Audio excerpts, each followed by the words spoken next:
You've seen it before. Bali, a dream of beaches, temples, rice paddies, and the jungle. So why does everyone keep saying Bali is ruined? Here's the secret. Westerners have been saying the same thing for over 100 years. We came to Bali for the same reasons as everyone else. Surf, nature, a sense of escape.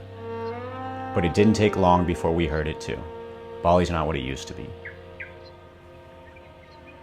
At the same time, the traffic and pollution in the south are hard to ignore.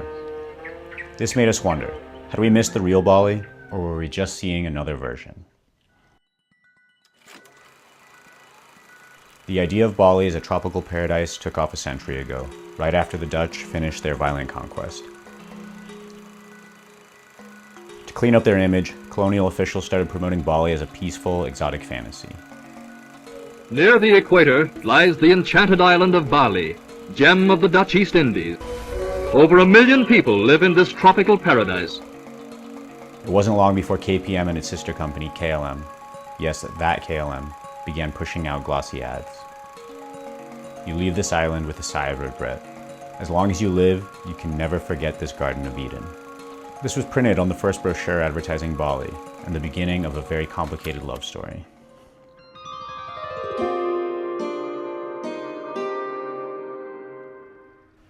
Bali has always been branded as a fantasy, the jewel of the Indies, erotic, untouched, and deeply spiritual. Tropical splendor, still untouched by the worries of a troubled world. European anthropologists and artists came flocking. It wasn't long before they joined the government's effort to sell Bali to the world, starting a long tradition of romanticizing the island for their own commercial and professional interests. Today's influencers and digital nomads are just the latest chapter of this story. Prepared delicacies such as rice cakes with sugar syrup or fried duck are in big demand. Colorful sarongs can be had for a piece or two of native hand carving. Even before these videos were filmed in the 1930s, there were concerns that tourists and outsiders would do irreparable damage to Bali. These fears were so real that the Dutch launched Balisering, or Balinization, which had 3 goals: improve the Dutch colonial image after their conquest, suppress Indonesian nationalist movements, and promote tourism by turning Bali into a living museum of Hindu culture. This strategy of using culture for political and economic ends didn't end with the Dutch. Successive Indonesian governments have promoted Bali as a major source of tourism revenue since Bali rejoined the Republic in 1950. So when outsiders worry about Bali being ruined, it's worth asking what they mean. This fear usually rests on 2 assumptions: that there's an original, unchanging, and authentic Bali worth protecting, and that development threatens the appeal of Bali. Are these assumptions fair? These days, there are a lot of articles and videos on the internet saying that Bali is ruined, and not all of them are made by tourists. Local communities are struggling to adapt to the massive changes taking place on their island. There's a great CNA Insider documentary covering local concerns that I've linked in the description if you want to learn more. If you want to get a good idea of what's happening in Bali, a great place to look is Uluwatu. Australian surfers, quote-unquote, discovered this place in the 1970s while looking for new waves. Albi Falzon made it famous with his cult surf film, Morning of the Earth. Back then, this was all nearly empty coastline. Today, Uluwatu is a frenzy of resorts, clubs, and villas. Everywhere we turned, something was under construction. Even the Uluwatu temple, which has been here since the 10th century, is unrecognizable these days.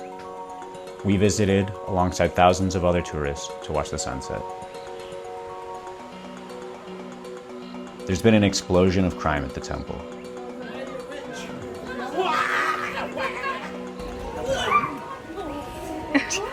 At least among these monkeys, who now steal phones and sunglasses to trade for food.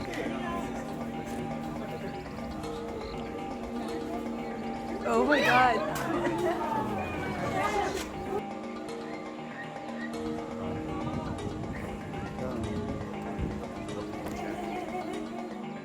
The cliffs beneath the temple are eroding, and the government is deploying a seawall to stop the temple from collapsing into the sea.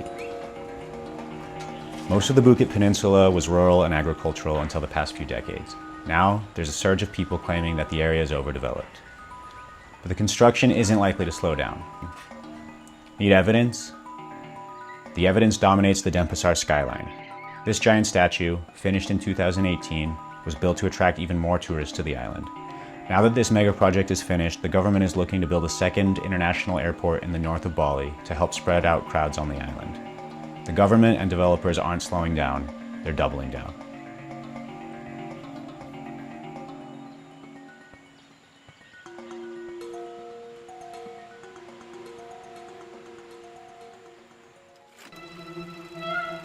From the 1920s to the 1990s, Bali was marketed for its culture. Classic films like The Road to Bali and South Pacific portrayed it as a paradise for wealthy, lusty Westerners. A few days' journey across the sea on the road to Bali. You will love Uluwatu. It is an island paradise. Girls, huh? Could it be a paradise without girls? Absolutely. They look like Americans. Look what Kidder Rock brought. They are not bad. They must have gambling here. Got some time. Who's there? She was my mother. Today, the vibe's more in line with another famous Bali flick, Eat, Pray, Love.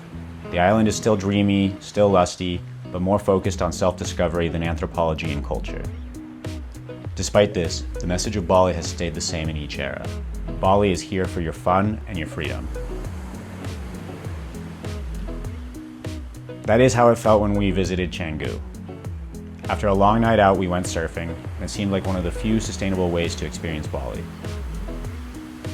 The waves vanish as soon as they're ridden, and most of the surf schools are run by locals. This got us thinking, is shifting away from cultural tourism the best way to responsibly visit Bali?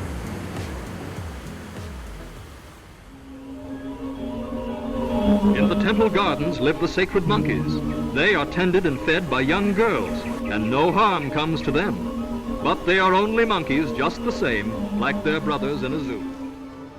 The sacred monkey forest in Ubud is just that, sacred.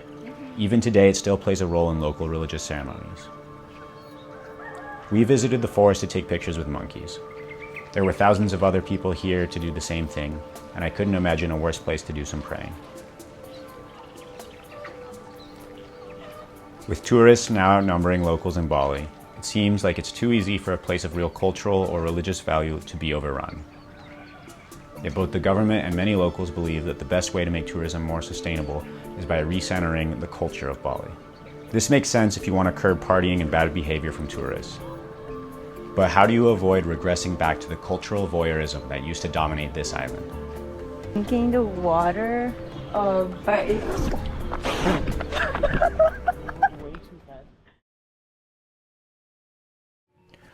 One part of Bali's culture that continues to captivate outsiders is its dance. Balinese dance, paired with gamelan music, has achieved global acclaim multiple times throughout history. Ron Frick featured it in his iconic documentary, Samsara. Anthropologist Margaret Mead first filmed it in the 1930s. The little disciples of the witch dance and prepare to receive the witch's instructions.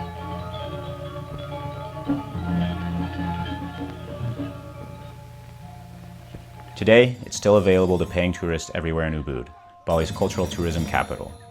This is the Kecek Fire Dance. Originally, these dances weren't commercial, but now they're grouped into three categories. The first, known as Wali, is for sacred religious ceremonies only. The second, Bali, is for both ceremony and entertainment, depending on the context. The third is known as Balil Balihan and is purely for entertainment and commercial purposes. This system helps protect the cultural integrity of the art form while still allowing practitioners to profit from it. It's not perfect, but it's one way that Bali has adapted.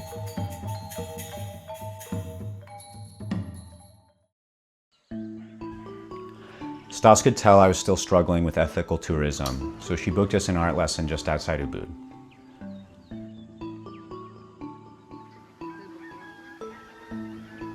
Lucky for us, the art studio was right on the edge of a beautiful rice paddy. We didn't even have to ride a giant swing to take in the beauty. One of the big concerns around Ubud is that the rice terraces are being sold off and replaced with condos.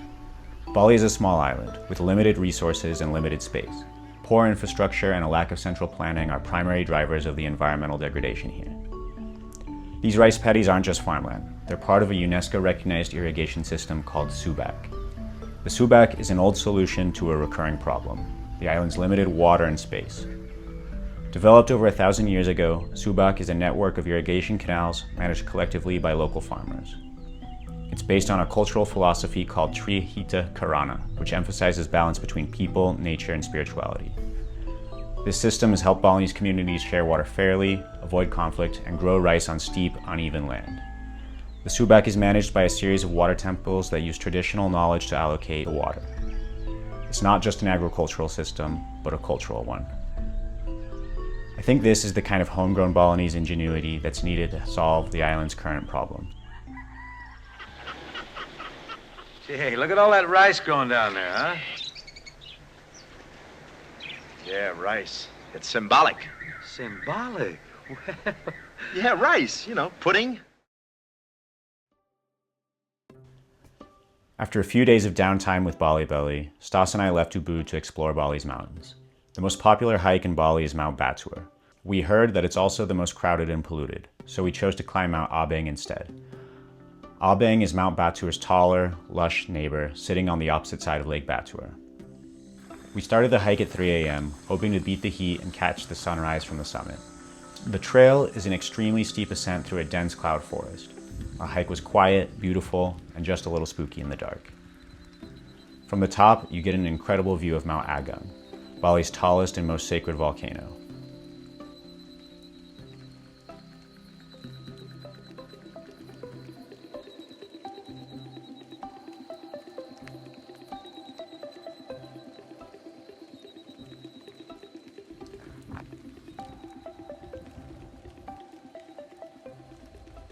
In 1963, Mount Agung erupted, causing widespread devastation.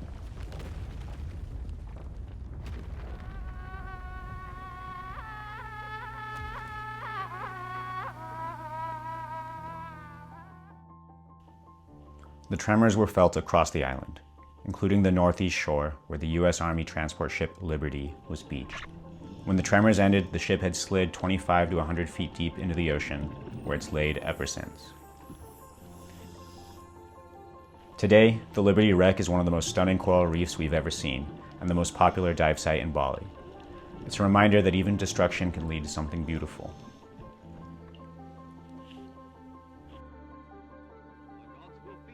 The Bali of 20 years ago is gone.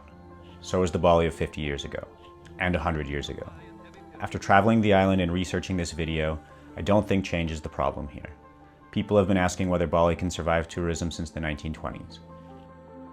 When we treat Bali as something too fragile to change, we reinforce the same stereotypes that led us here in the first place. So if you go to Bali, have fun, and try to learn something while you're at it. Before we end, I'd like to acknowledge Adrian Vickers, whose book Bali, A Paradise Created, was essential to this video. If you want to learn more, I've included links to additional resources in the description. Thanks for watching. Don't forget to like and subscribe if you want to see more content like this.